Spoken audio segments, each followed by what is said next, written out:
So welcome everybody. It's my pleasure to be here tonight. Thanks to the invitation of the directors of the senior college. And I really enjoy coming out, having fun with you guys. So this is a fun class. However, that doesn't mean it's not going to be hard.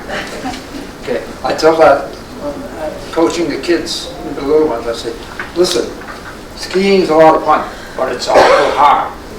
It's the hardest thing you'll ever do, okay, but still have fun at. Well, to me, and I tell people this, and some people don't, they ask me sometimes, well, you do a lot of things. What's the hardest thing you do? I said, teach. No, teaching is the hardest thing. Well, they have to prepare for it and so forth. Okay, and then the follow-up, especially. You guys don't have to follow you up. Okay, you don't have any exams coming or anything. So, but it's also the most fun thing that I do is teach. Even more fun than ski, which is hard for those of you that know me. I like to ski very much. So we're going to do an experiment.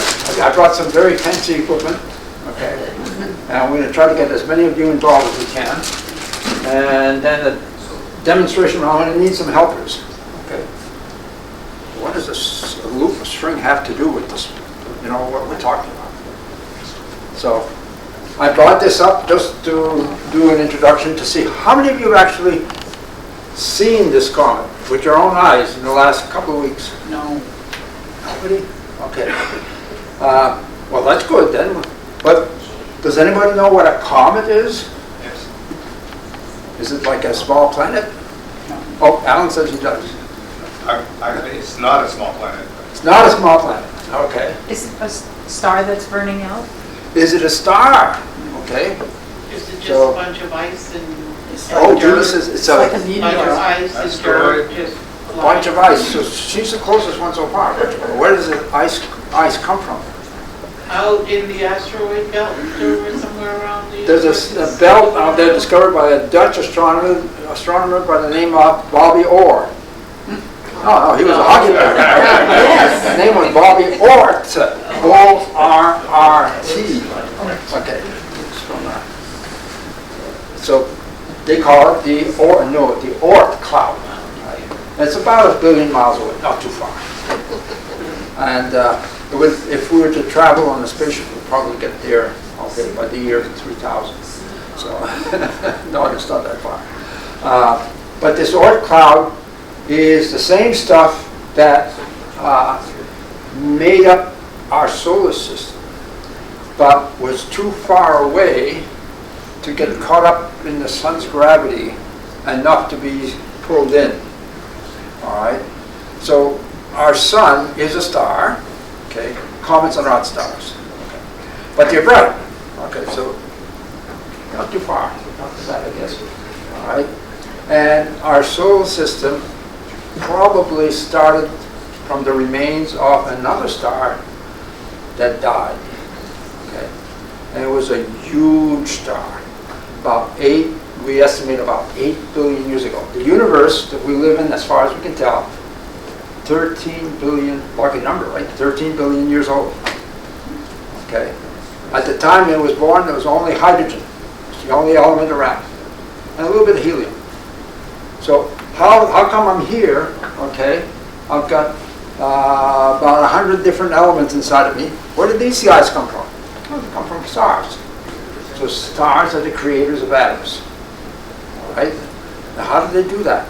Well, they have to start with something. Okay, they start with hydrogen, a cloud of hydrogen, and when enough hydrogen is close enough together, it starts collecting, okay, and it forms a ball. And when enough of that is big enough, the inside of that, okay, as it collects more, it applies pressure, and the hydrogen gets hot enough to fuse. So two hydrogens make a helium. Not quite. They make a heavy hydrogen, okay, a proton and neutron. And two more heavy hydrogens, proton, neutron, get together, and then you get two protons, which is helium, the second element of that. And the helium also has two neutrons. Okay, and it goes on inside the stars. So stars are atom makers, or creators of atoms, starting with, okay, simple hydrogen. Our sun is still 95% hydrogen. Okay? The other stuff, okay, that we have here came from the star that we're born from, the star that exploded. It was a big star, and as it collected more hydrogen inside, the hydrogen fused to form helium, and then the helium fused to form boron, and then that picked up another, and then we got carbon, then we got oxygen, and so forth. All the elements were formed at the core of a star where it was hot enough and enough pressure to force them together. Because if you know a little bit about chemistry, okay, protons are positive. If you bring two positives together, they don't like each other. Okay, you bring a positive and negative positive proton and a negative electron. Oh, they like each other. Sometimes they fuse. Most of the time, the electrons start spinning around like a little cloud, a little fuzz, and that forms the atom hydrogen, which is not just a proton, but a proton electron. Okay. If you remove that electron, then it becomes a charged particle, which is a proton. By the way, those of you that saw Northern Lights recently, those are hydrogen protons coming from the sun. Because when there are storms on the surface of the sun, okay, big explosions take place, and some of the stuff that's blown out, all kinds of stuff, but the majority of it is hydrogen atoms without an electron. So they're charged protons flying out at tremendous speed. And they go all over around the sun. Now, if you get away, the sun's over there. If you're here on Earth, okay, some of those protons get to us. Now, the Earth is 93 million miles away. So, guess what percentage of when there's a solar storm, actually get to the Earth? Very, very small. But they do get here, right? Because we see them when they hit into the upper atoms up there. These high traveling protons bump into each other and release energies and makes light, okay, which we call aurora or northern lights.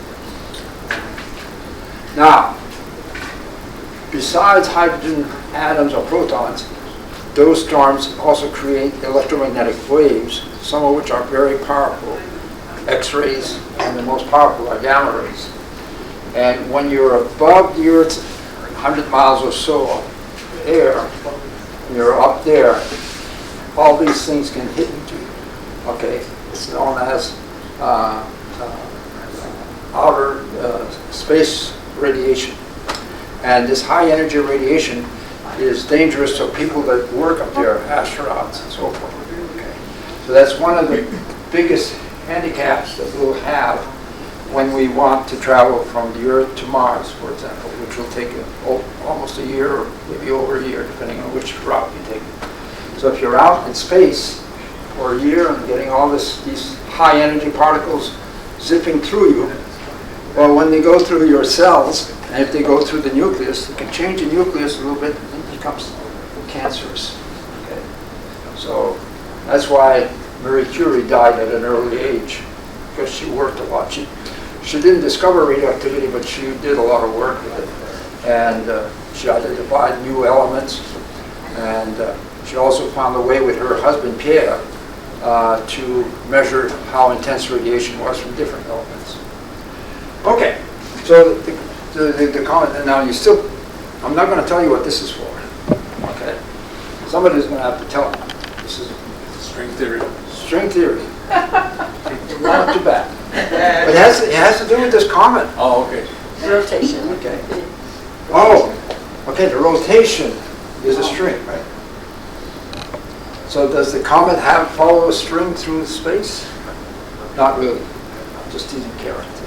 So, but it follows a path, okay, that we can describe. It's called an ellipse or elliptical path. And this path was first discovered by a gentleman by the name of Johann Kepler, a German astronomer. He was a mathematician who started off wanting to be a minister. So he grew up in a very poor family, and the only way in those days, not the only one, but one of the best ways to get educated was to say, I want to become a priest or a minister or something. Then they sent you to college. Okay.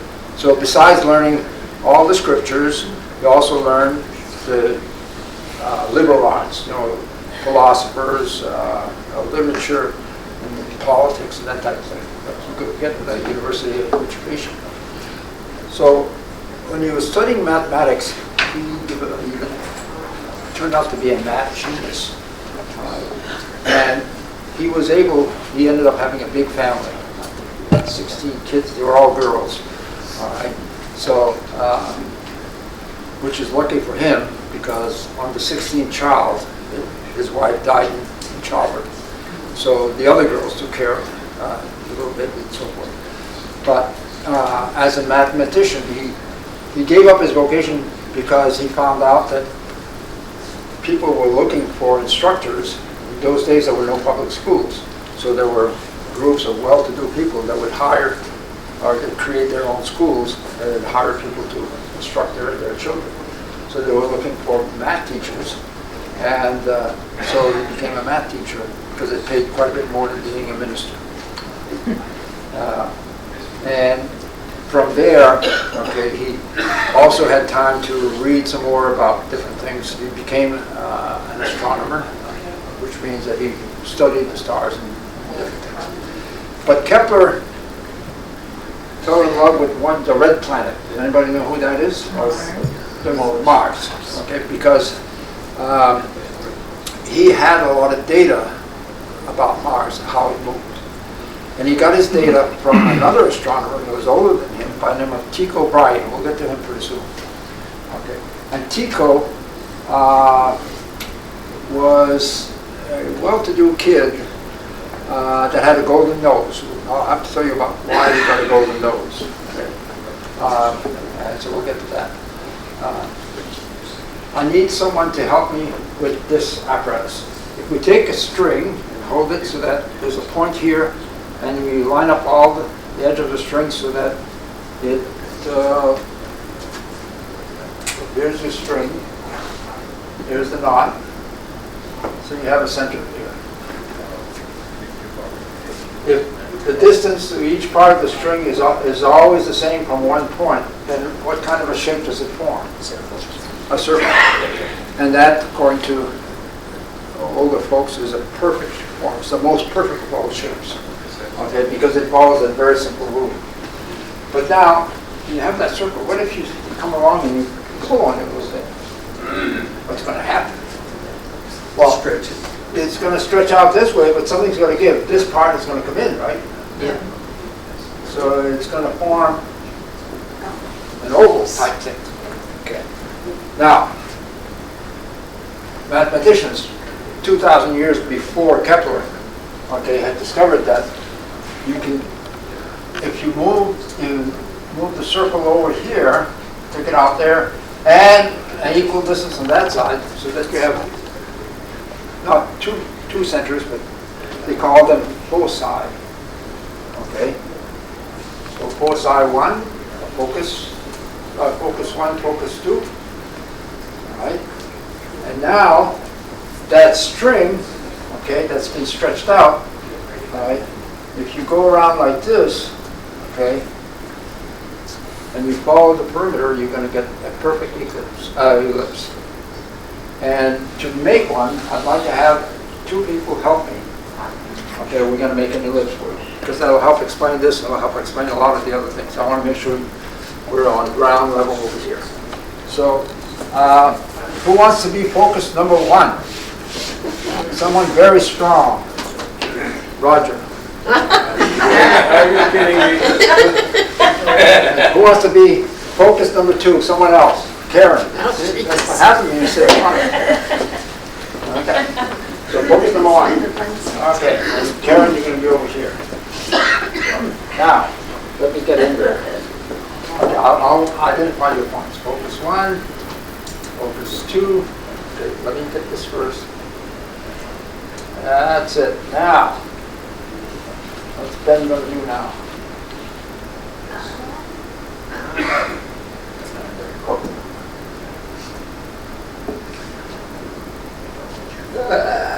Oh, we made it.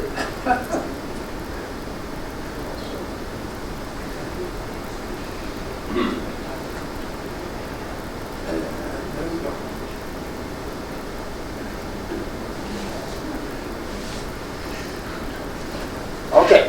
what's the interesting point about that? Thank you.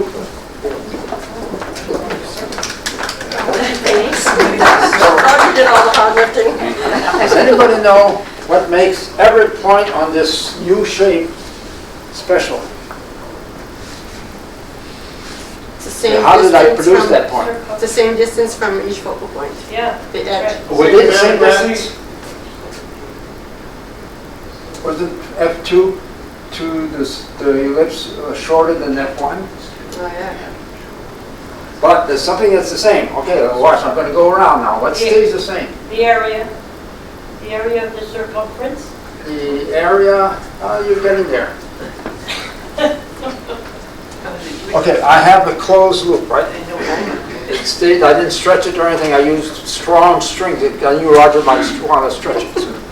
Okay, so when we started, okay, there's the shape of this, right? Right.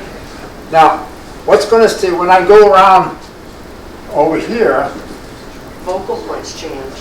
the both sides did not change. That's right. I wanted strong people so they wouldn't move, right? So this distance stays the same. What about Yeah. A and B? Well, A is longer. A plus B, the sum of this, isn't that the same as A1 and B1 here? Yeah. The sum, not, this A is longer, okay, and this B is shorter, Right. but the sum of the two is the same. Okay, so when we went down here, here's A3, B3, and again, now B3 is longer than B2 and B1, but A3 is now shorter than A2 and A1, but their sum is the same as before because it's the same string. Okay? So that describes an ellipse physically. Okay? Mathematicians, when they got to Kepler's time, this is a, okay, A plus B is a constant. Okay. A simple little formula. He discovered this around the beginning of 17th century, 1600 something, by tracking the orbit of Mars, okay, using data that he'd gotten from, which he stole from Tycho Brahe, okay, and he was able to form the orbit of Mars going around, and and luckily for us, Mars is, we call that eccentricity, okay? For example, if the two foci are the same place, then it's a circle. The eccentricity is 0. If the two foci are at the end, what do we have? We have no eccentricity, so they have a lot of eccentricity. It's called 1. So from 0 to 1, if it's long and skinny, you might have a eccentricity of 0.9. So Mars had an eccentricity of 0.07%. Okay, except for Pluto, it's the planet with the most eccentricity.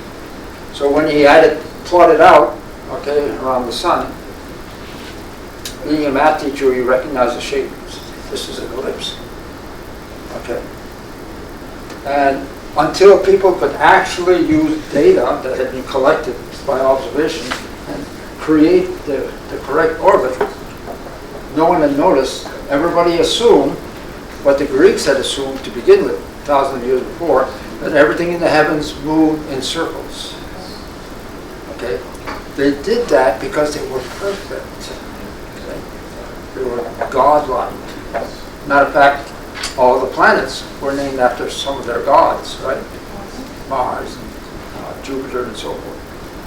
So, being godlike, they had to have the most perfect of all shapes, which is a circle, in their pattern around the Earth. And he thought everything went around the Earth in those days. Okay, that was an assumption they made based on their beliefs that, okay, here on Earth, the most perfect creation, okay, is us, human race. We're the top of the pile, okay? And because of that, the Earth, the body we live on, has to be the center of everything. That was the old belief that Aristotle and the other Greeks assumed was correct. Right? Now, it turns out that if we do, how do we say that name again? Yeah. Okay. Shu, Shin, Shan. Shu, Shin, Shan orbit. Okay, because it comes from far away, it comes from the Oort cloud. Okay, its orbit is extremely eccentric. 0.97, I don't remember exactly. Somewhere in the original idea with that. So we're going to log out pretty soon here, but that's all right. I'll come back to it if I have space. So, its orbit, if this is the center, today we believe the center is the sun. How do we know that? Why do we know the sun's at the center? Has somebody gone up in their rocket ship and looked down and said, oh, there's all the planets going around the sun. Has anybody actually done that? No. So we have a model, but we imagine it. Okay. And why do we believe the sun's at the center? Because of several other things. Now, nobody raised their hand and said, Mr. Perry, oh, you guys won't call me Mr. Perry. Ben, isn't this supposed to be about great ideas that shook the universe? What are you talking about anyway? That's not a great idea, the shape of an ellipse. Well, it turns out that the first idea I want to talk to you has to do with this question.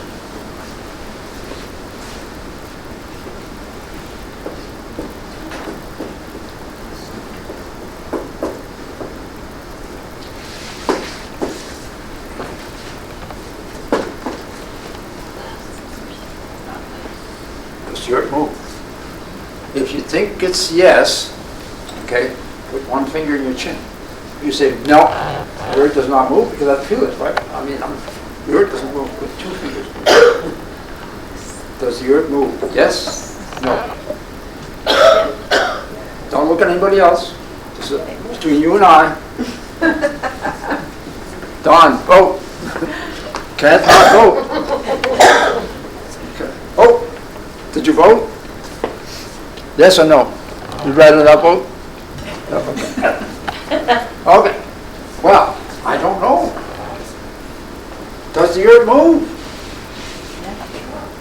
How do we know? If we believe that it moves, how do we know? Because of the moon. How do we find out? How does it have to do with ellipses?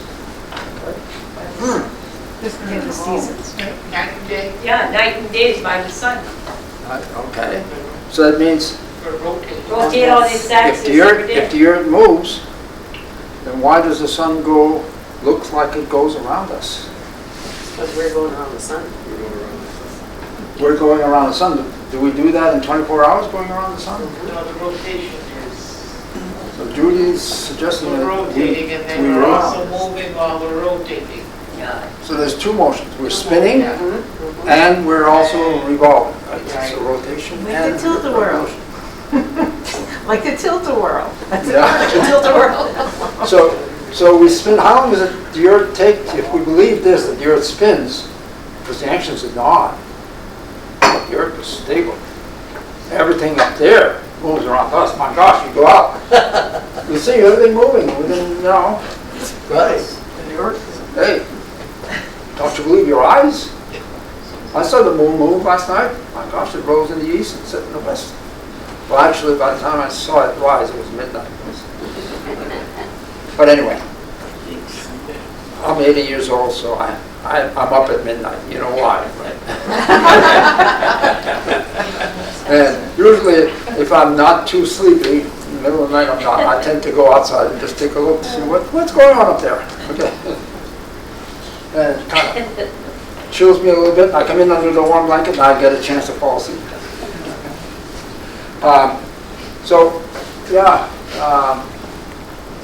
How do we know that we spin? That was another thing that we'll talk about. It moves by rotating. That's a kind of motion. Okay, spinning things not only have motion, but they also have energy and momentum. Things that move, okay, have energy and momentum. Two things that we had a hard time discovering. Momentum was easier to discover. Newton discovered it, okay, the law of momentum.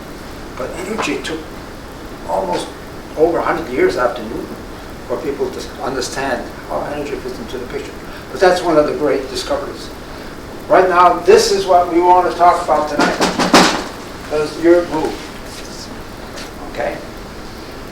If it does, why does it move that way? And so forth. All right. So I want to go back to a gentleman that lived about 300 years BC. Okay. His name was Aristarchus. Aristarchus was a mathematician and an astronomer. And he was a disciple of Pythagoras. Now, Pythagoras started a school of thought, okay, that dealt with mathematics and understanding basic laws of mathematics. And he came up with the famous Pythagorean theorem, okay, which looks a lot like this, except it's Squared. yeah. Thank you, Lister. Did you used to teach math? Oh, C squared. C squared. Okay. And that only applies for right triangles. Okay. So if you have any right triangle, call this side A, this side B. This is the 90-degree angle. The opposite side is referred to, there's a special name for it. Hypotenuse. Starts with H. Hypotenuse. Hypotenuse. Okay. So if you square the hypotenuse, it's equal to the sum of the squares of A and B. And sometimes you'll see this depicted as, I'm going to square C geometrically.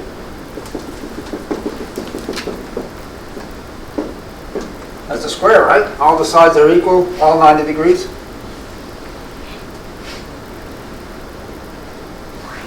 This is B squared. And this is A squared.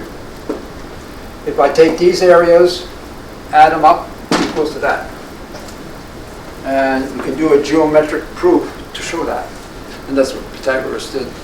No matter what angle you have here, okay?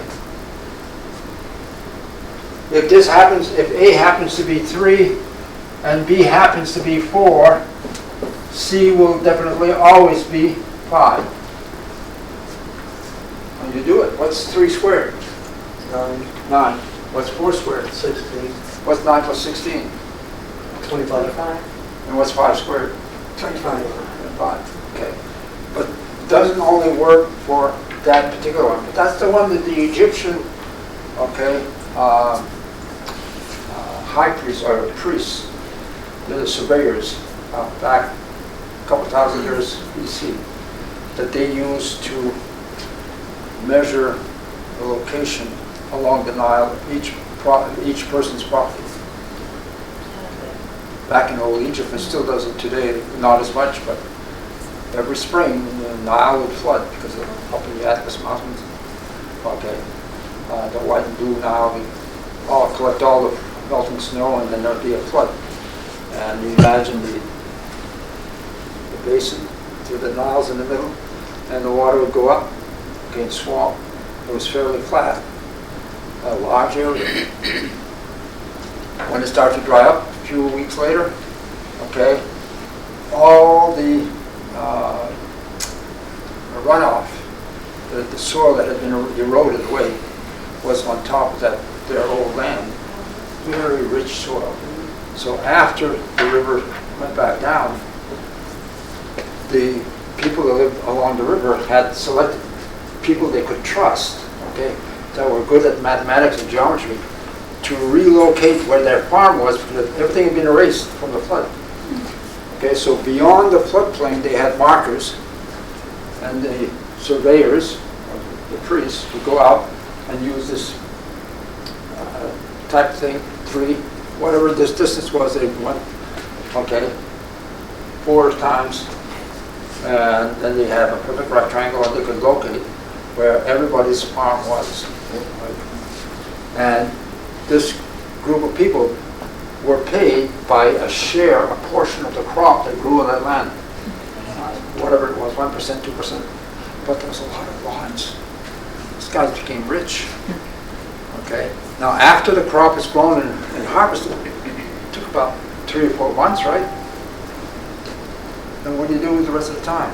So these priests decided to elect, they elected one high priest, which was eventually called a pharaoh, okay, who was in charge of the whole Egyptian empire. Okay. They were very rich because of this procedure. They also started bringing in farm animals as well, along with the grain and whatnot. But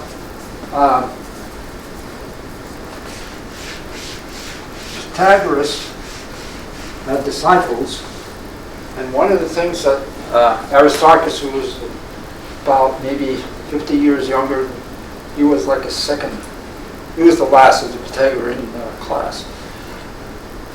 He was very observant. During a lunar eclipse, okay, here's the sun. I'm going to make it so it makes more sense. This is the sun.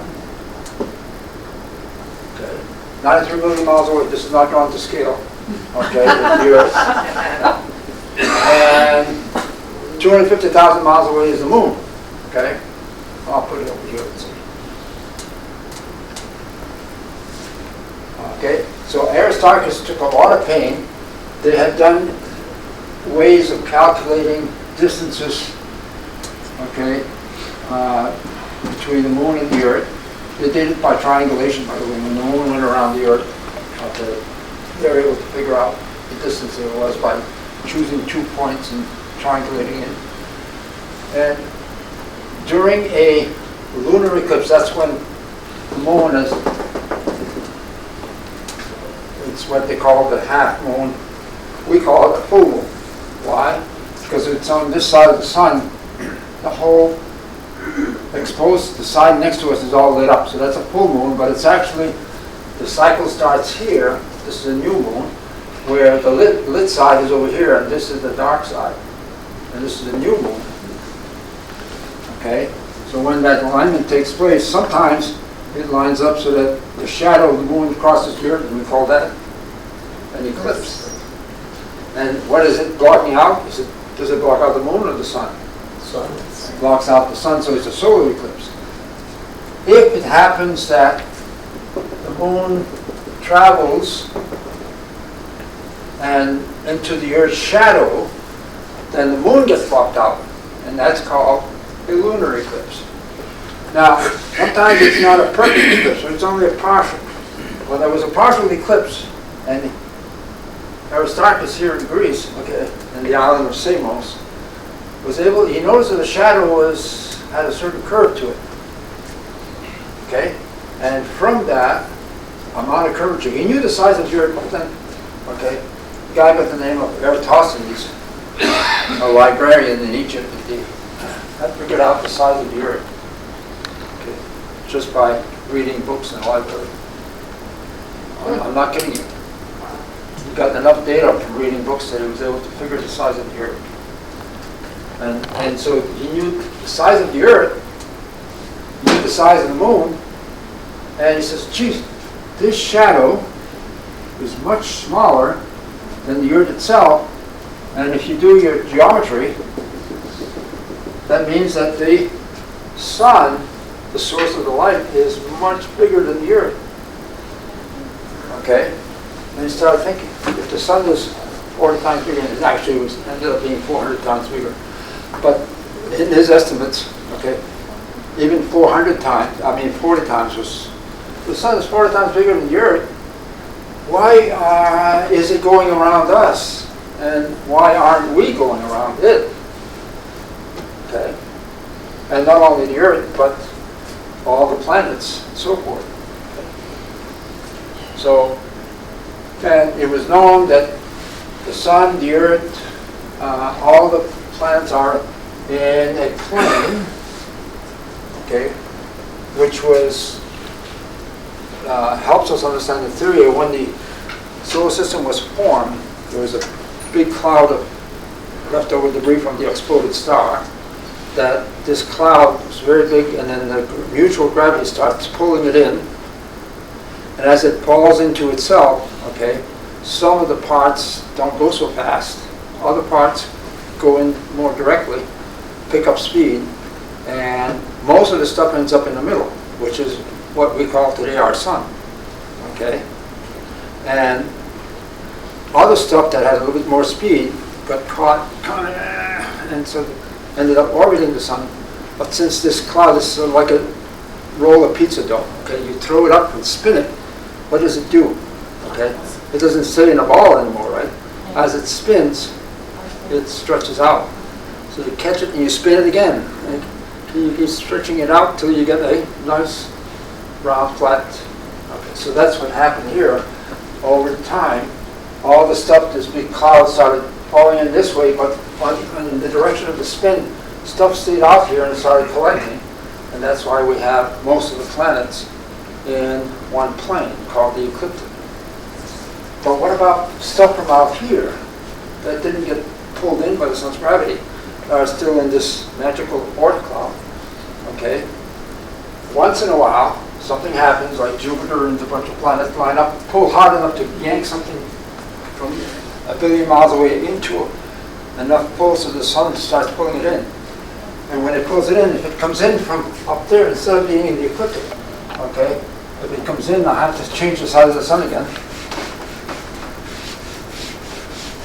And as it comes in, let's say this is our sun, and this is the ecliptic with all the planets. If it comes in this way, okay, most of the time it'll just, okay, die in it. Okay. But if it comes in a slightly different path, okay, it's going to try to hit the sun, but it's going too fast, and then the sun will pull it in. Okay? So, as it's coming in, it picks up speed, goes fast, fast, fast, fast. This is the fastest it can go right here. Now, if it had been a little bit slower, it would have crashed. But a little bit faster, it would have gone out like this. This is a different type of orbits. But this is one side, because it's orbiting the sun, one side of a very long ellipse, and it goes out almost 1 billion miles away. That's why they say this comet is not coming back for how many years? 80,000. 80,000 years from now. Okay. So, and another thing that about the path of anything that orbits the sun, or anything, objects that orbit the Earth, whenever one body orbits another body, very rarely is it a perfect circle. It's possible, okay? Engineers and people that work for NASA and now with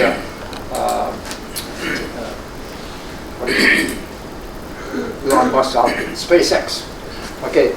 They can, after they shoot a rocket up, they have little silent rockets that can change the path so that it can be a perfectly round orbit, which means it's always going to be the same distance from the center. It doesn't have to be, but most of our satellites are not that pristine. They have elliptical orbits. So what Kepler discovered, this is the sun again, is that as it goes around like this, I'm not going to make it quite that. I'll put the sun over here. This is the original center. And there's another point over here. This is focus 1. This is focus 2. And as the object goes around, okay, it goes at different speeds as it goes around. And when it's at its closest, we should change that a bit more here. When it's at its closest is when it's going very fast, and when it's over here, it's going slower. Okay? And so the speed picks up, and it does that because when it gets closer to the sun, guess what happens to the gravity gets stronger. And if it didn't go faster, okay, it would end up crashing in. So, but anyway, there's a nice balance there. Okay, so now Aristarchus didn't know any of this. all he knew, okay, is that he thought the sun was at the center. So from his astronomical observations, okay, he then put the planets. At the time, there were only 5 visible planets. Okay, this is the sun. Okay, Mercury, Earth, Mars, and then if this is the Earth, you go 1, 2, 3, 4. I'll put it up here. 5 times away is Jupiter, and then another 5, 10 times away is Saturn, and then another 20 is Uranus, and then another 10, okay, and so forth. So if we take the, I forgot Venus. Mercury, Venus is in here somewhere. So Mercury, Venus, yeah. Okay. So Earth's distance here we call 1 astronomical unit, 1 AU. Instead of using miles, which is 93 million miles, and that's an average, by the way. Okay, because there are times of the year, because the Earth's orbit is slightly elliptical, that it's closer. It's only 91 million. Other times it's 95 million. Guess when it's closest to the sun at 91 million miles? January. Shouldn't it be warmer if it's 2 million miles closer? Well, the sun is brighter in the winter, isn't it? Yes. Because we're slightly closer. But because the days are so much shorter, we don't get as long summer. We only get 8 hours instead of 16 for a length of a day.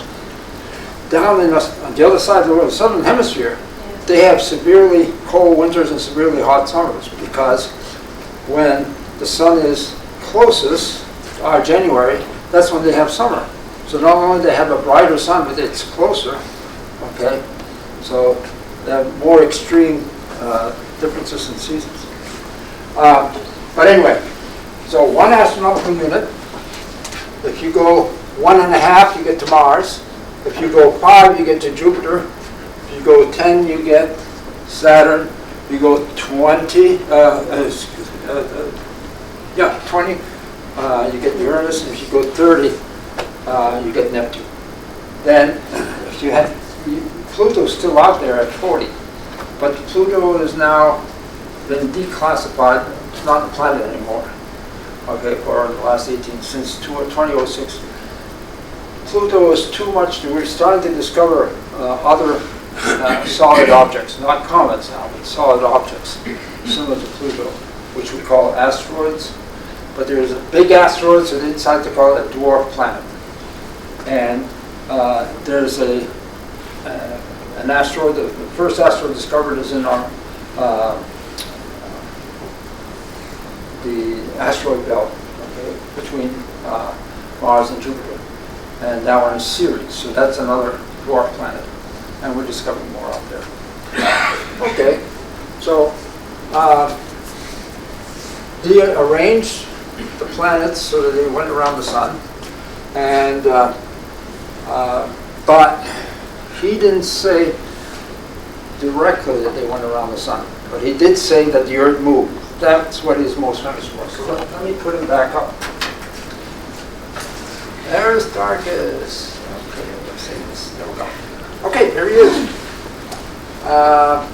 Ancient Greek astronomer and mathematician who presented the first known heliocentric model that placed the sun at the center. And so we'll go down here. Okay, there's a statue of him. So, let's see. I'm going to go back to what was Aristarchus known for? Discovering the sizes and distances of the sun, moon, and the earth. He was the first man to actually do relative sizes. Not very accurate, but accurate enough for him to say the sun is much bigger than the earth, and so we should be going around it instead of the sun going around us, okay? And was his inaccuracy due to the quality of the math at the time? Not the math, but the data. Okay. Yeah, the math was excellent. Yeah. We used Euclid's geometry. Yeah, Bush. So the larger the object, the greater the gravitational pull? Is that what it was? The greater the gravitational pull. So, But they didn't know at that time, at that time. all the way up until 1680, people didn't think gravity existed except on the Earth.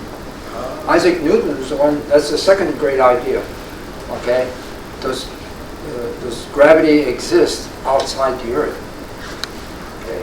And Isaac Newton is the one who first proposed that the Earth's gravity, okay, doesn't stop here somewhere, it actually goes all the way. And he was able to explain why the moon orbits the Earth that way. And he collected data on the moon's orbit, and he proposed that gravity was universal. Have you heard of that, universal gravitation? Okay, that was a very, very big idea. Okay, so we'll talk about that in just a minute. But yes, according to Newton, the bigger the mass, the more it attracts other masses. So gravitational forces exist between any two masses. Okay, so I'm standing here in front of Roger. He and I are being attracted by gravity, right, Roger? Do you feel that? I feel it. And my sister Janine also is attracting me, but Roger's attracting her too. That's right. Every mass attracts every other mass, proportional to how much mass they have.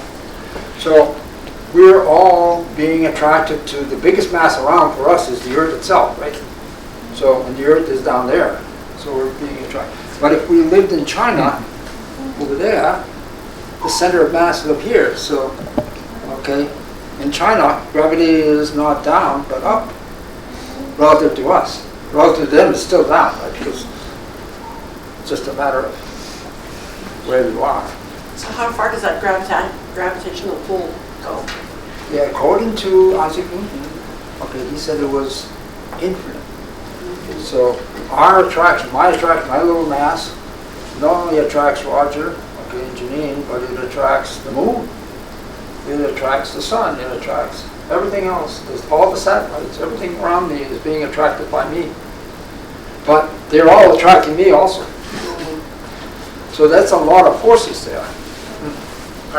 The reason I had asked about gravitational pull, and I didn't want to take you off into that tangent, but when you said Aristarchus determined that because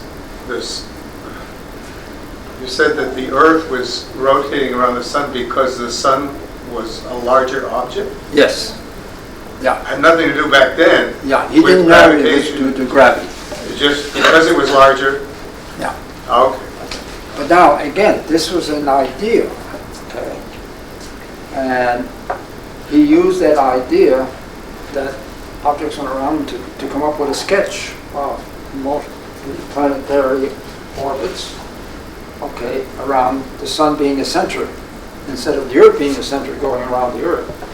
Because it was a lot easier to explain the motion of the planets so they went around the sun instead of going around the Earth. Because the planets did some silly things, okay? If you watch a planet at certain times of the year, you'll see that at night, this is the horizon, this is the sky, here's some stars, right? Now, the stars are, quote, fixed, not really fixed, but they appear to be fixed to us, okay? So, as the year goes around, the stars that are over here, as we go around the sun, okay, we don't see these stars anymore because the sun is blocking them out, and we see a whole other set of stars. Right? So how did the ancients explain that? Well, they said that the stars were in a kind of a bowl or sphere. Okay, and this sphere turns slowly around us. Okay? And it took 12 months, 365 and a quarter days to go around once. Right? So at some time of the year, we saw a whole bunch of stars here, but then 6 months later, we didn't see those stars anymore. Okay? We saw a whole other set of stars. You could also, when a certain stars, like the Egyptians used the dog star Sirius, okay, which is part of a constellation called Canis Major, the big dog. Okay. In April sometime, that constellation starts coming up above the horizon. So if you're an Egyptian, you're at my age and you're up at 3 o'clock in the morning, okay, you're going to see Sirius starting to rise, okay, in April, right? And then it rises later and earlier as we get into May and June and so forth. Then it disappears in November. You don't see Sirius anymore for 6 months. Okay. So, but when Sirius started appearing, it was time to plant the wheat. Okay. So, and that type of thing. So they use the stars for all kinds of things. So coming back, does the Earth move? How do we know? All right.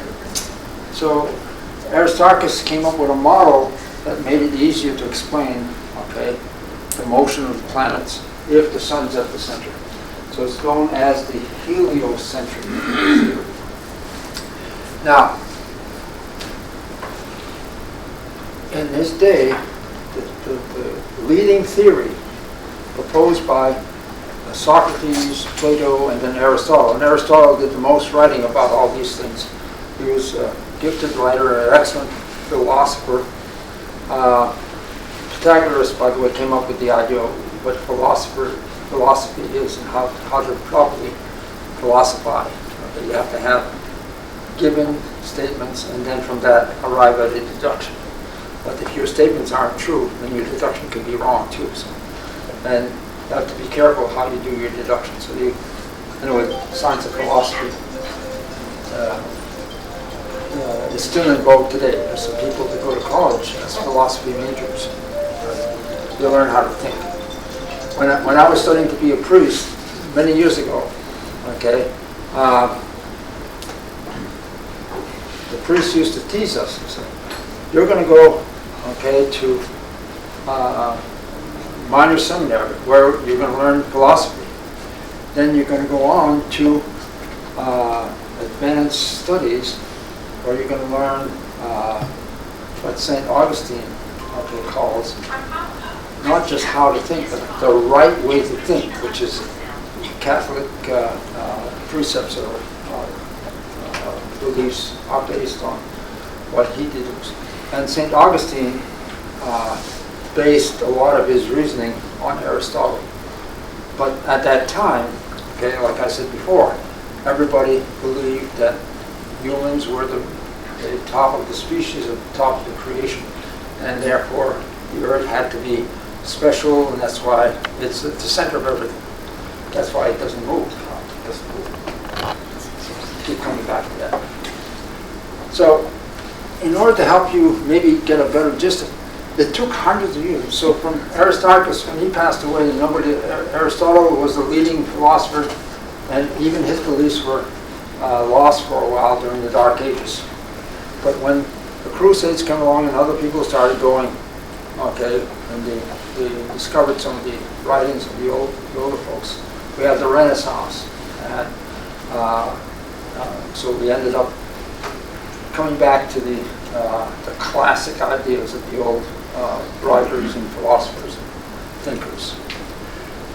So that belief, okay, that way of thinking stayed with us and was very hard to get over. I'll take us now to, okay, after Aristarchus, the next guy who came up almost 2,000 years later was a fellow by the name of Copernicus, right? And Copernicus was actually a canon in the Catholic Church in Poland. He grew up, and he was in a well-to-do family. He was born in Prussia, but ended up his parents had actually moved to Poland, and he got educated. And then he had this idea. He was also an amateur astronomer, besides all his duties in with the church, we had time to study stars and read up on stuff. And he also came up with the idea that it would make more sense, okay, if the sun was at the center. Okay, so let's study a little bit. I'll pull up a little bit of stuff on Nikolai. And what is Nicholas? Let's see, he was born in 1473, it's 15th century, and he died, okay, about 70 years later, 1543. Now, 1543 is also the year that Galileo was born. Okay, Galileo. And when Galileo died, okay, in 1642, not too long after, Isaac Newton was born. Okay, so there's a lot of theories goes on. These great minds, you know, when they pass away, their soul or whatever goes on to someone else, somewhere else. Well, I don't know. That's just a concept that people are throwing around. Okay. Let's see how he's finding the heliocentric theory. Okay. So heliocentric, the Greek word for sun is helios, and heliocentrism is the sun is assumed to lie in, and the earth and other bodies go around it. Okay. Speculated separately that the earth was a sphere revolving daily for 24 hours and that type of thing. Now, he based a lot of his ideas just on the fact that he was able to explain this business of the planets as they go around. Sometimes as they're going around, and this is the fixed stars. There's a planet, let's speak on Mars. Okay, so we see Mars, okay, going this way, and at a certain time the Earth stops and it starts going backwards. Okay, and then it goes forward. So this strange motion, the Greeks had a name for it. They called it retrograde. Okay, to move backwards. And the way that it didn't have much of an explanation until a great mathematician by the name of Ptolemy, about 100 or 200, not too long after the birth of Christ. Ptolemy came up with an explanation that went like this. If this is the Earth, and let's say this is Mars' orbit, well, I'll put Mars here first. And if I draw a circle like this, okay, again, perfect circle, right? Perfect circle. Mars is actually in another circle. Okay? So this little circle is called an epicycle. Epicycle. And Mars goes around in here, okay, like this. So this little circle is going around while it's going like this. So from the Earth's point of view, as Mars goes around its epicycle, okay, it's actually following a path like this. See that? Because it follows that strange path, there are times where instead of going forward, it's going backwards. Okay, so that's how Ptolemy, okay, and he wrote the full explanation, was able to explain this retrograde motion. But he had no explanation of why it did that. This is how it works, he said. Sure enough. You know, you could use the geometry and actually predict where. And the reason he wanted to be good at this and accurate is because he believed that the position of the stars, okay, and the planets relative to the stars held secret to our future. Okay. Have you heard of astrology? Star science? Okay. So these people that studied these motions came up with all kinds of, where was Jupiter? Okay, what part of the sky was Jupiter in? All right. And where was this relative to that? So they came up, oh, this is going to happen. All right. Is Mars the only planet that goes retrograde? like that goes back? Well, that's, all the planets retrograde. All the planets do Yeah, that? and they all have this Earth little does that as small well? circle going around a big circle. How about Earth does that? The Earth was stationary. Uh, The Earth was, according to this model, the Earth was in the center of everything. Oh, okay. So it doesn't move. So that the Earth doesn't move? That's the old theory. Okay. Yeah, exactly. Those are Yeah. the old days. Okay, Okay. I got it. I was missing that one. Okay. Now, with the new theory, how come we see retrograde motion? Well, it turns out that planets all move at the same speed. Okay? Have you ever been driving on a turnpike? How many of you have driven down a turnpike? How many of you ever had a little old lady in front of you? Okay, so what do? There's two lanes there, right? So you shift over to the outside passing lane, okay, and you push on the gas a little bit. So you're going forward, okay, but the little lady is going backwards, right? Relative to you. She's going backwards. Oh, yeah. Fine. Okay. She's not really stopped. She's just going slowly relative to you. Yeah. So the planets closest to the sun, like Mercury, which takes only 88 days to orbit the sun. So a year on Mercury is 88 days. Okay. And Venus, which is a year is 245 days. All right. And so they go faster than the Earth. Okay. So when they go on the other side, it looks like they're going backwards. Right? But Mars is slower. Okay? A year on Mars is almost 2 of our years. Okay? So we have time to go around the sun almost 2 times before Mars makes it around 1. So we catch up to Mars. Now, good old Jupiter, okay, how long does it take it to go around? 10 years to go around the sun. All right? No, more than that, 12 years. Well, yeah. And that's why we end up with 12 months, by the way, okay? Because each time the Earth goes around, okay, Jupiter has moved 1/12 of the way around. 1 year out of 12. And the next time we go around, it'll be 1/12 further, okay, and gone into another constellation. And each of these groups of stars that Jupiter is, okay, at a certain time, has a special, for astrologists, a special meaning, like a special attributes. Okay, so that still doesn't prove, we don't have any proof that the Earth moves. Okay, but if we could prove that this heliocentric theory is correct, then we'd say, well, it has. If the sun is at the center, the Earth is going around. Okay, that type of thing. So how did we arrive at that? How did we get it? And I don't want to keep you too much longer. Hold on, I'm going to go back to.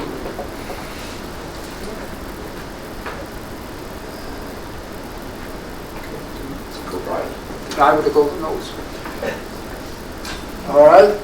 Tycho is a Danish person, grew up in Denmark, well-to-do family, and when he was in school, okay,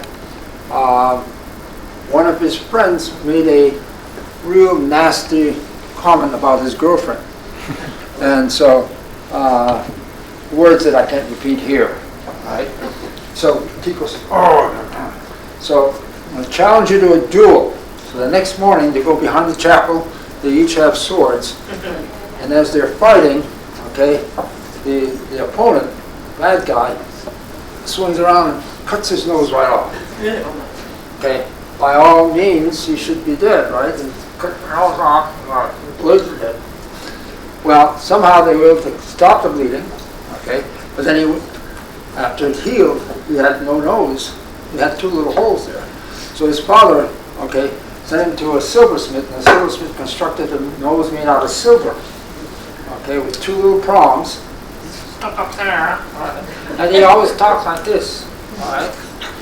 Imagine a guy walking around like that, because it wasn't a real nose.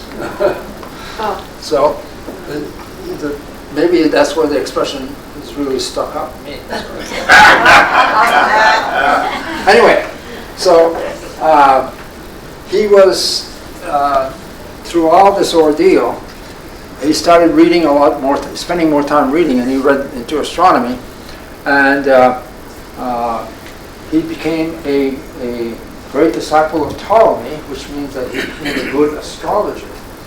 And the king of Denmark was his favorite subject. He would go visit the king and say, oh, according to this, okay, remember Jupiter's going to be there, and you were born in the month of Jupiter and all this, so this is going to happen, okay? And it would happen, all right? So the king took good favor, and says, okay, I would like you to be my main astrologer, my royal astronomer.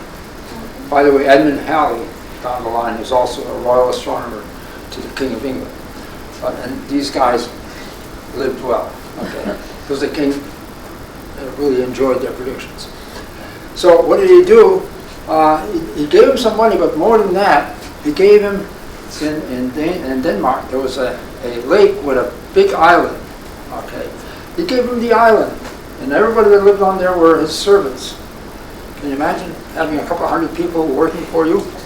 Okay, they cook you breakfast, lunch, they mow your lawn, okay, do your laundry. But more important than that, okay, they grow your crops, and then you can sell those and make good living. So he didn't have to work during the day. What he would do is he would stay up all night and make observations. And what he was very good at was setting up, finding the position of the planet relative to the stars. And he would track it, keep records, okay, because they had degrees up, degrees east and west. So he recorded the position each night and he'd pick Mars, he'd pick all the planets, all right? And he did this for many years, right? And then he ended up with, he didn't know what to do with all this stuff. He was kind of suspicious that Copernicus had come up with the idea that the sun was at the center. All of his observations might be helpful in proving that that was true, but he didn't know how to do it. But there was this mathematician by the name of John Kepler, who, Johannes Kepler, right? And handsome guy, right? He was also a math teacher, but before he was a math teacher, okay, he grew up poor and ended up aspired to be a minister. He was a Protestant, and so he went to seminary or college for becoming a minister. And again, you have to pick up the liberal arts, and then he became good at mathematics. So he's the one that discovered, but not just yet. What happened is Tycho Brahe found out, and then he became an astrologer, well, astrologist. And Tycho Brahe invited him to come and help him, okay, in Denmark. So he brought his 16 girls, okay, his wife had passed away by then, with him, and they traveled for months, okay, all the way from Prussia to Denmark, to the island of Svend, and where Tycho was living. And he was given all this data, all the position of the stars, to see if he could make any sense out of it. And he didn't have to teach anymore, because he lived with this rich guy, okay, took care of his family and everything. And then Tycho one day had a visitor, and this visitor, okay, came like 1 or 2 in the afternoon, and they were enjoying some beverages, okay, and we kept on indulging, and the visitor, he was too polite to say, it's time to leave, everyone, they're all. And he had to go to the bathroom. This is a true story, okay, he had to go to the bathroom. He didn't want to say, oh, excuse me, I gotta go. So he held on to it, and he held on so long that he ruptured his bladder. Okay, before he could go to the vet with the guy left. And he got an infection and he got very, very sick. And he eventually died. But as he told John Kepler, says, see if you can use all those measurements I did for the last 40 years. You've got data on Mars, on Venus, and all that stuff. See if you can do it, if that makes what you can do with it. And so after he passed away, Kepler went and talked to the sons and daughters, and can I have your dad's books? And he said, no. Right? Oh, no, he never told anyone besides Kepler. So one night, midnight, he goes in the library and picks up all the books, and he travels back to Prussia with the books. All this data Tycho had collected. And it's there that he started mapping. He decided to pick Mars because he had more observations on Mars than anything else. So, and that's when he found out the shape of the orbit of Mars, okay, if the sun was at the center. Right? Well, actually, he did the Earth first.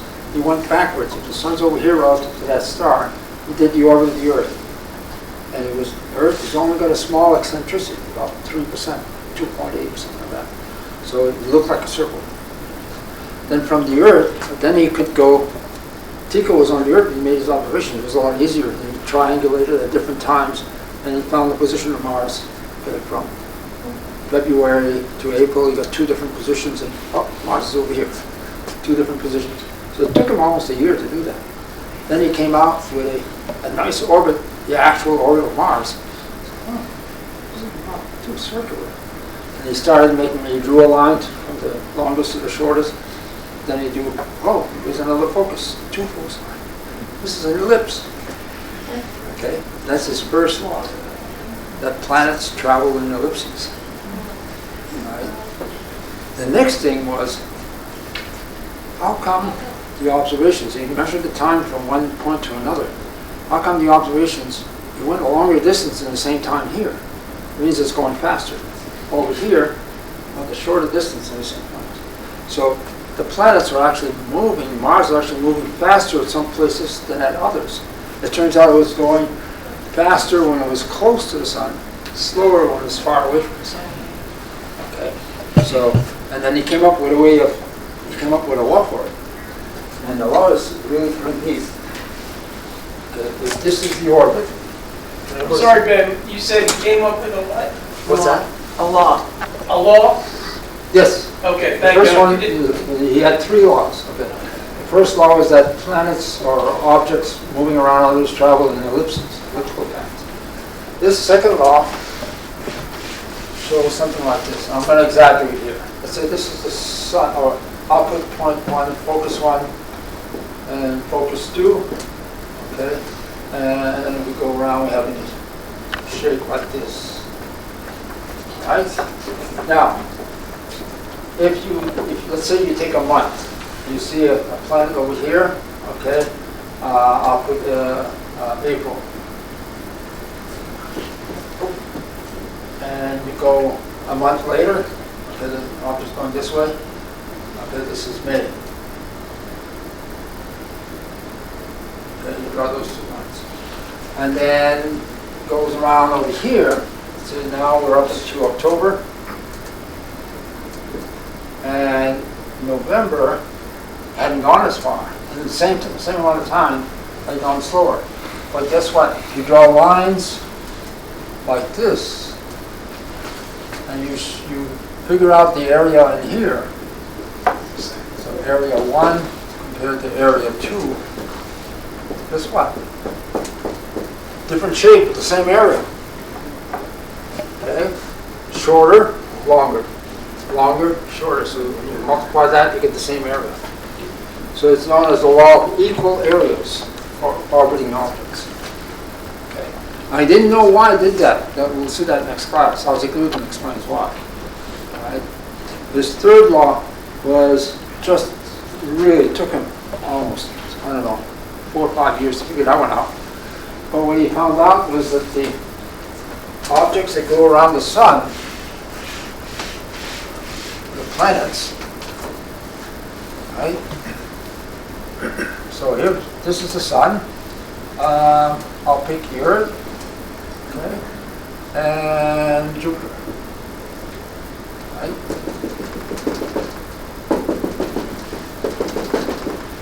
And so this distance 1 is, we call it 1 astronomical unit, 1 AU.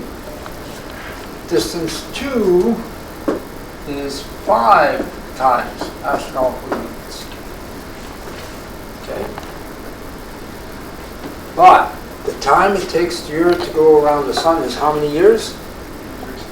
1. The time it takes, okay, to go around Jupiter, to go around, it takes how many years? 12. Okay?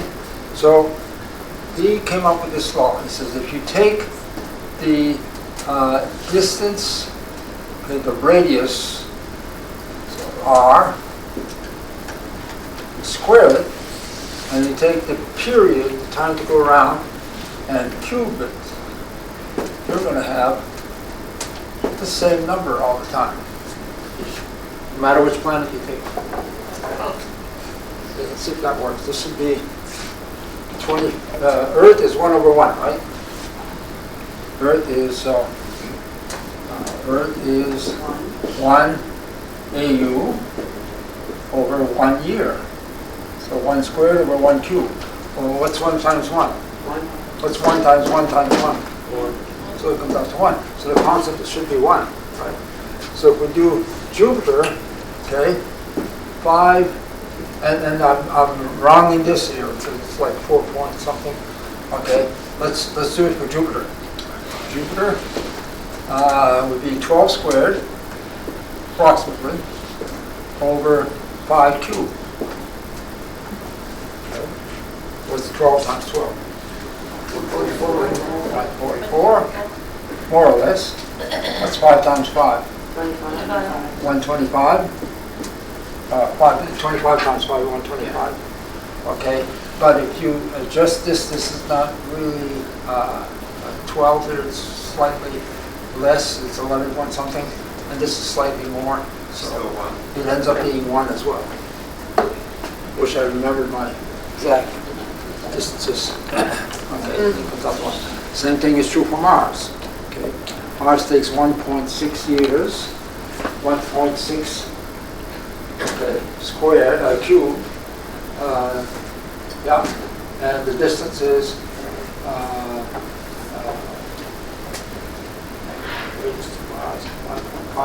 but anyway, cube, if you square the distance from the Mars to the Sun and cube the time, okay, it comes out to 1. So this is Kepler's last third law. All these things ended up being very useful for Isaac Newton, okay, to come up with the law of universal gravitation. Okay, and that law simply says, okay, that gravity, the strength of gravity depends on the mass of the objects that are interacting and also the distance. So if you have mass 1, mass 2. Okay.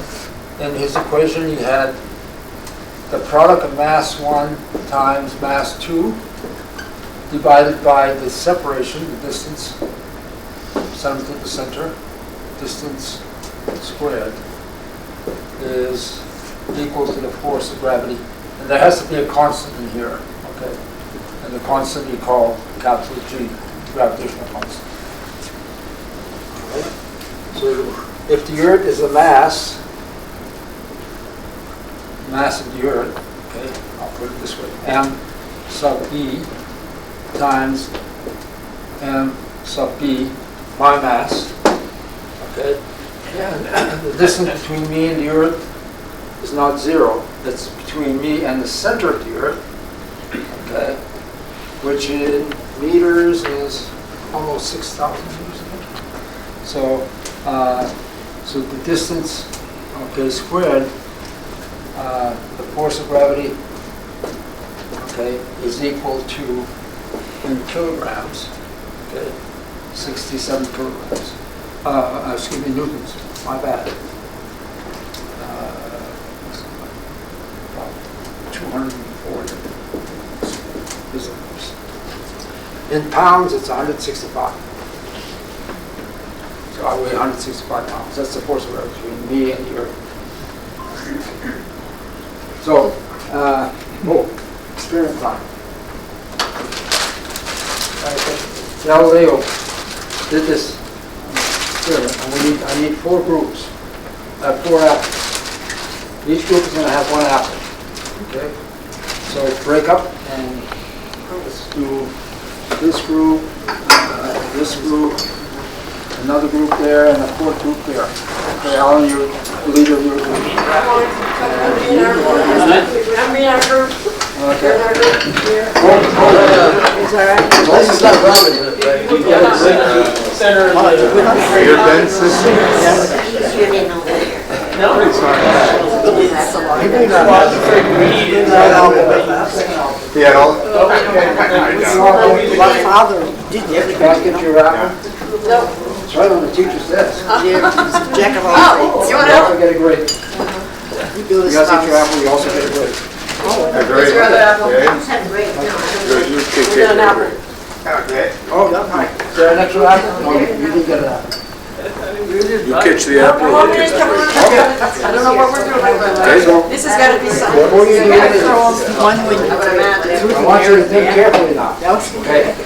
Which one of these 2 objects, the apple or the grape, does the Earth's gravity pull hardest on? That's Nine. Apple. The apple? Apple. Okay. If you think it's the apple, put 1 finger in your... I want you to vote. What's the other alternative? If you think it's the grape, put 2 fingers. Oh, look. Okay, we have some grapies. All right. Same. What's that? How about the same? Yeah, how about equal? Okay, so do you think that they weigh the same? 3 fingers. No, they have different mass. They have the same weight, Mass same is- force of gravity. Yes, Mass Oh, yeah. is different. with different mass. Yeah. Oh, There was 2 questions there. Tricky question. One was- On the feathers. okay. So now, Okay. the consensus seems to think that the apple has maybe more mass, Yeah, therefore might weigh more. yeah. Yes. Okay. So now, if we go back to the ancients' way of thinking, Aristotle described this very well. Okay. What if we let these objects fall? Yep. Okay. Like the same. Aristotle said that the rate of fall is going to be proportional to the pull of the Earth on it. He didn't call it pull of gravity or force of it. He just said that if it's twice as massive, or twice as much mass in it, it's going to fall twice as fast because it's being pulled on twice as much. Is that correct? That makes sense? Makes sense, yeah. Not really. Okay. It could be, This is not just a weight now, this is, it could go faster because Can't it's drop smaller. into that. Yeah, okay? it can go faster. The gravity pull is faster with the smaller object than the bigger one. Okay, so Linda's got it down pretty, say that again, Linda. Because it's smaller, the rate of speed with the gravity pull will be faster than the bigger object. Okay, because it's smaller. Correct. Okay. But the other one, Because it Because displaces of the less. Of the rate of speed. Okay. So, the apple is heavier, so it shoots. And Alan will eat the apple before it gets out. let's Try it out. I'm Make confused. sure Alan doesn't start eating after class. Okay, so you have a large object and a small object, right? Now, everybody seems to think one has more mass or, okay, and then weighs more than the other. We're all on that. But now, if you let them fall, which one's going to hit the ground first?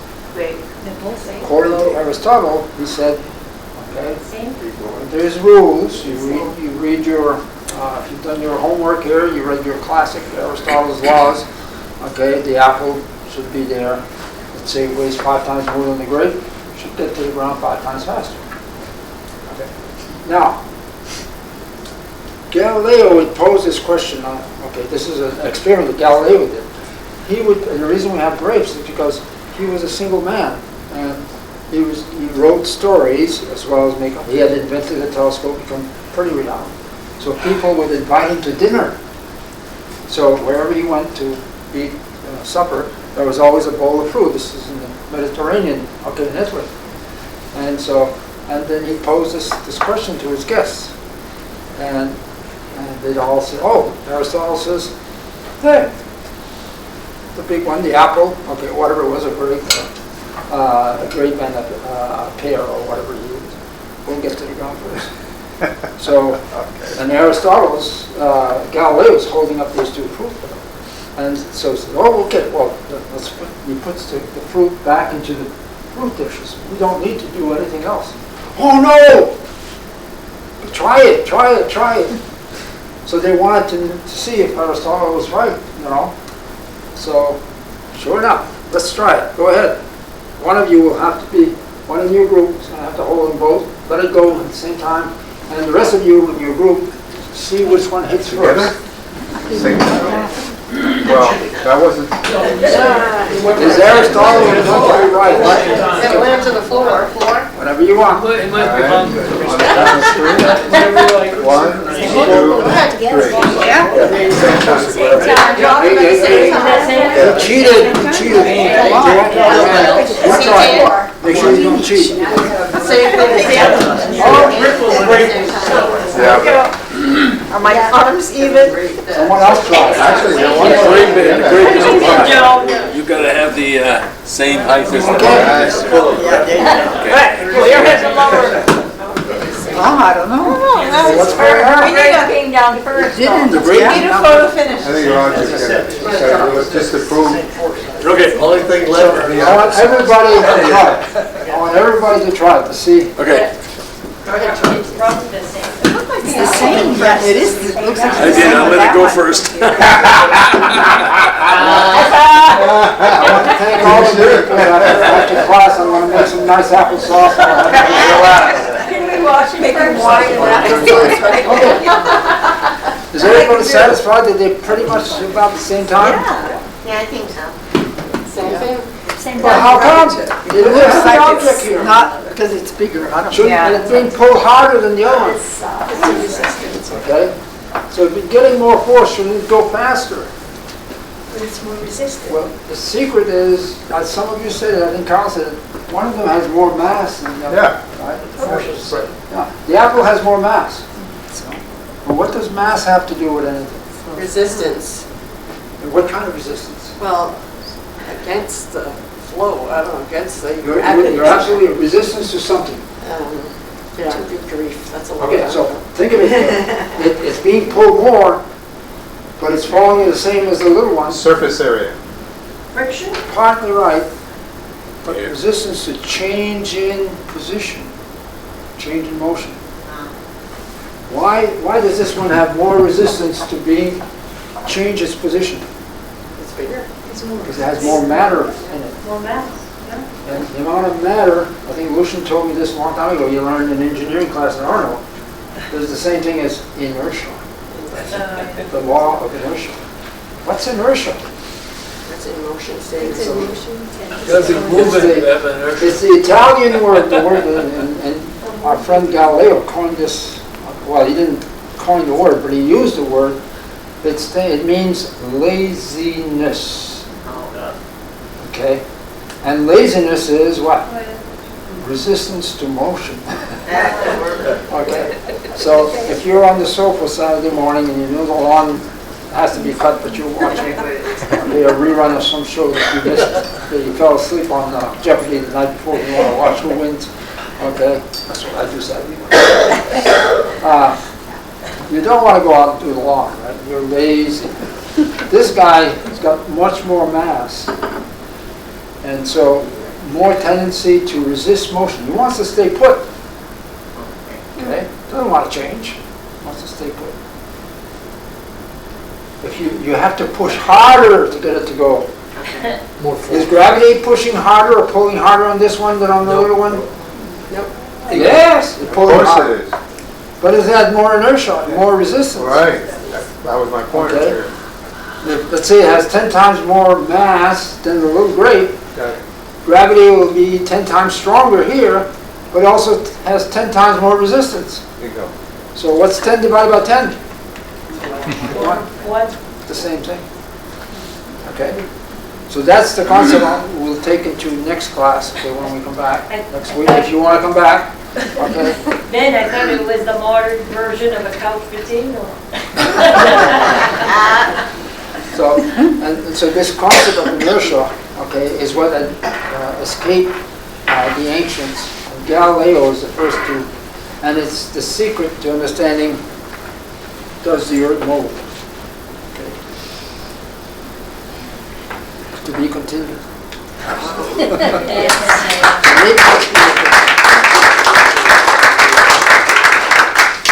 If anybody wants the apple, bring it home. Oh, you did this?